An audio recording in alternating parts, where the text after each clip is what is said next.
are going to move away from domestic issues. Let's talk a little bit about foreign policy.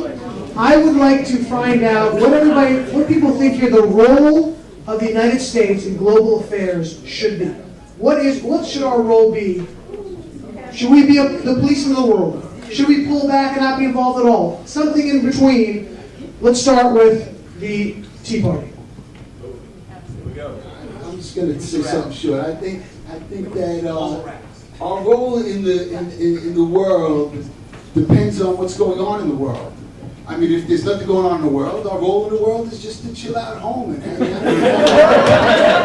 If there's shit going on in the world, then we got things to do. Like if there's a terrorist attack in Libya, we should be there kicking ass. And that's what I believe our role in the world is. It depends on what's going on. This is where I'm going to differ from a lot of my panel. I think that we should be as non-interventionist in the world as possible. I don't think that our government should be in Libya, in Afghanistan, in Iraq, in Syria, in Australia, in Germany, in Canada, in Mexico, in... Why the hell do we need to be in Papua New Guinea? Should we be in Papua New Guinea? If it's nice, the weather's good there. I just, the spending, our military spending dwarfs that of the rest of the world combined. Okay? This is where all of our money is going.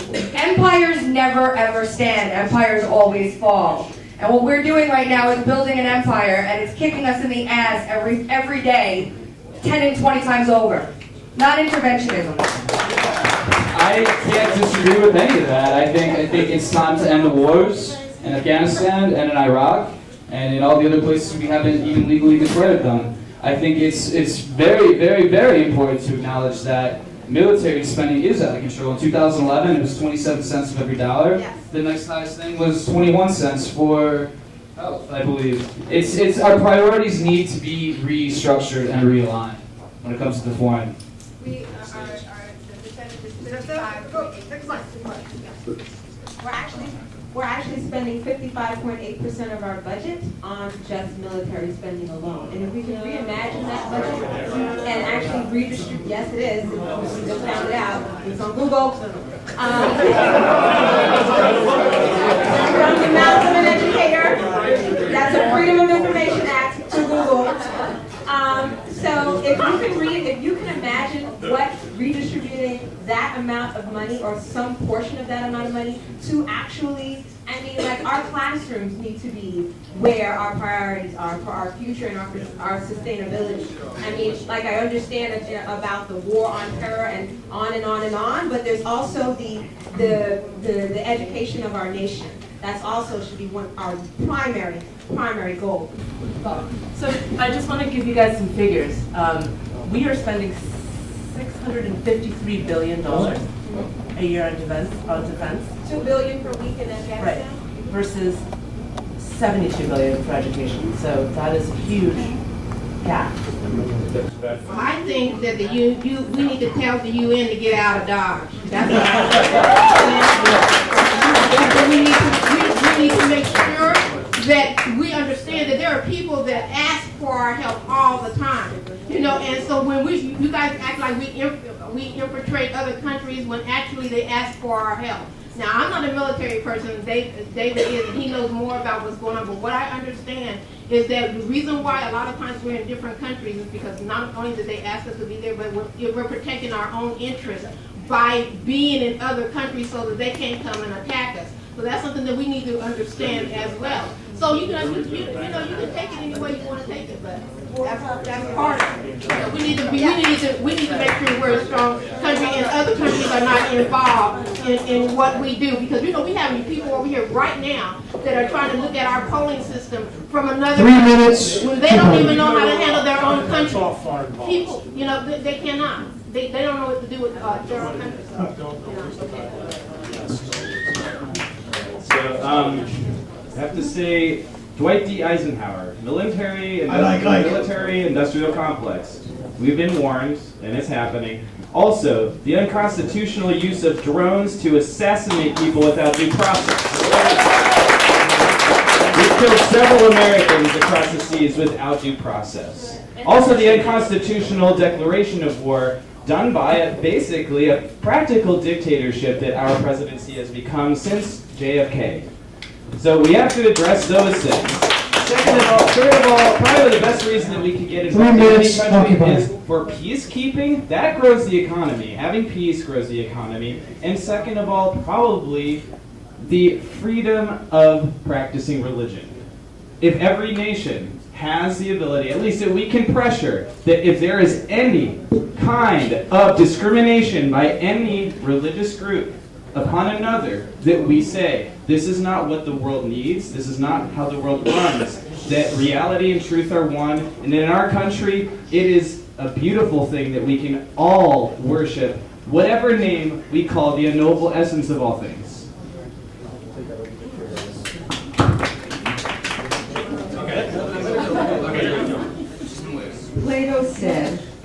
Plato said that peace is a parenthesis, and that the natural state of the world is chaos.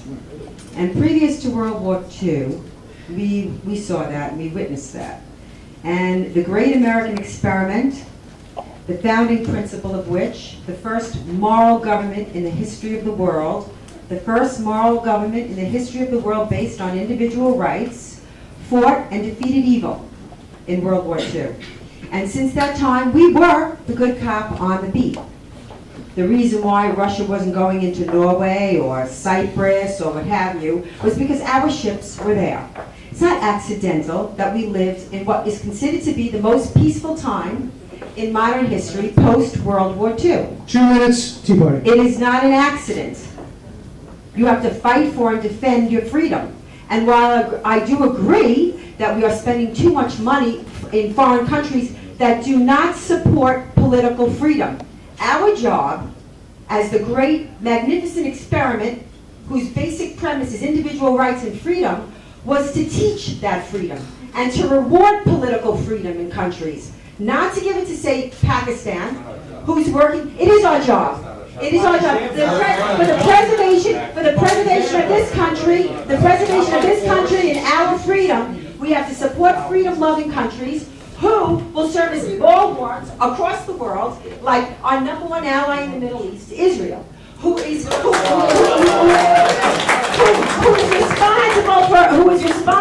for defeating jihadism 1 minute. in part of the world.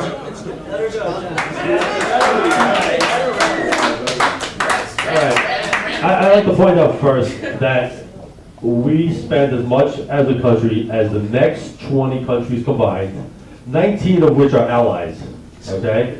Now, yes, we need to defend ourselves. I'm not a pacifist, okay? 2 minutes. But Bye.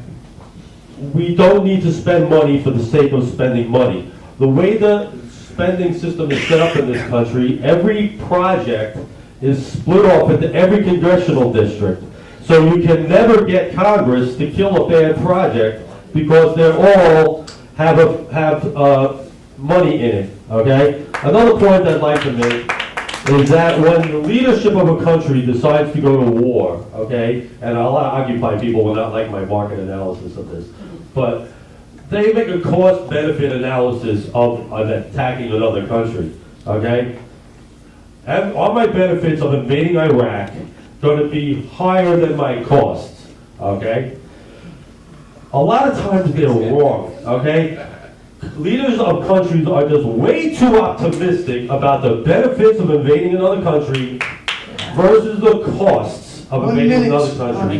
The costs of invading Iraq are astronomical, okay, including almost 5,000 dead Americans, okay? I wouldn't even bother you guys with the Iraqis that were killed, okay? And then trillions of dollars, right? What did we get for it?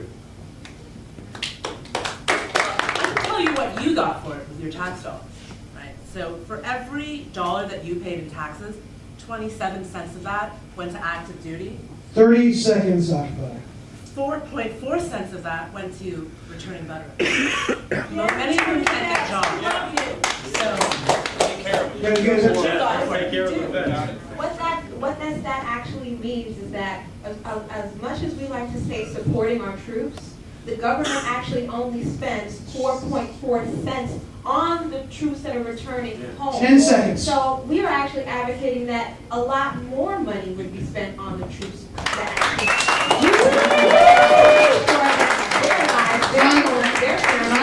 Time is up for Occupy. Wonderful. James, you have 1 minute. If somebody else wants to split up with 30 seconds, feel free. We did say this was about foreign policy. So let's get back to foreign policy. But I'll address your last point. As a member of the Commission for the Future of America's Veterans and helping reform and rewrite a $67 billion asset management, which is our VA system, I know a little thing about that, and your number of 4 cents is completely wrong. We need to spend more on certain things, but it's not 4 cents. Now to foreign policy. Foreign policy is about security, not about friendship. Friendship is, it's actually about 17 cents of every 30 seconds. Here's your answer. Okay. Foreign policy is about security, not about friendship first. So nations exercise foreign policy decisions based on what is best for their sovereignty. Have we made mistakes? Yes. Because it is an ever-morphing field. It is not something that plays out like a movie 10 script. seconds. And what we've got to realize is that our involvements have to be analyzed. You're right about making sure we have a return on investment. We should attach requirements to the money. But beyond that, we have lost it, and we have not gotten it right up here tonight on all fronts. Let's give a hand to both sides. We're both done on this topic. Give a hand to everybody. I've got to say, I don't know about you guys. I heard a lot of agreement on this issue. No. Listen. You heard a lot of lack of knowledge. And No, again, they were not. This is maybe you both may have been. Because the military economy is inside the capital. You guys, let me say this. Let's try to bring it together a little bit. Each side probably thinks the other side doesn't know the facts, but I heard at the end of the day, the solution is the same. It seems from a lot of people here, we feel we should be playing a smaller role in the world than we are today. So that's very interesting. Okay, we're going to move to another topic that has been debated quite a bit over this particular election, and that is health care. Obamacare, whatever you want to call it. I actually have, I suspect I know what you guys come out of this, but maybe I don't. You've been surprising me for a good part of the night. So we are. You're not Obama, Paul. No, I got that. I got that. So who's going first this time?